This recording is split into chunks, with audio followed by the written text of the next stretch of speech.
આજે સમગ્ર સોઈગામ પંથકમાં વરસાદ થતા પૂરની પરિસ્થિતિ સર્જાઈ હતી, જેમાં ઘણા બધા લોકોના ઘરોની અંદર પાણી સમાયેલું હતું. જે અંતર્ગત સરકારશ્રી દ્વારા માનનીય મુખ્યમંત્રી દ્વારા આ વિસ્તારની મુલાકાત લેવામાં આવેલી. એ વખતે પણ મુખ્યમંત્રીએ એવી સ્પષ્ટતા કરેલી કે 100% ગેસ સ્ટોલ આપવી. સોઈગામની અંદર આજે 10 દિવસથી આપણે હજુ સુધી કોઈને ગેસ સ્ટોલ મળેલી નથી. તેમજ ઘરવખરી પણ આપવામાં આવી હતી.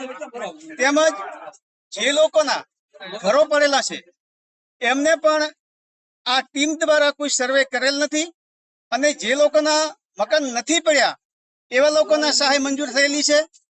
તેમજ પશુમાં જે ગરીબ લોકોના જે ઘેટા, બકરા, ગાયો, ભેંસો મરી એમની પણ કોઈ સહાય મળેલી નથી. અને આ ડોક્ટરની ટીમ દ્વારા તેના લાગતા વળગતા માણસોની અને મળતિયાઓ સાથે મળી અને એક વ્યક્તિને 4 ભેંસો મૃત બનાવી એના પૈસા મેળવેલા છે. અને ગરીબ લોકોને આજ સુધી કોઈ સહાય મળેલી નથી.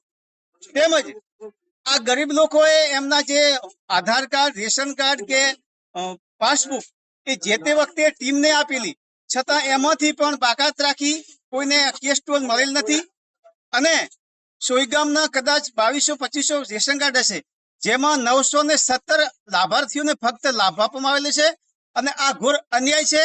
અને આ બાબતે અમે અત્યારે તાલુકા વિકાસ અધિકારી સાહેબ તેમજ પ્રાંત સાહેબને આવેદન પત્ર આપેલું છે. એમાં પ્રાંત સાહેબે થોડીક આપણને આશ્વાસન આપેલું છે કે જો તમને અન્યાય થતો હશે તો હું રીસર્વે માટે પ્રયત્ન કરીશ.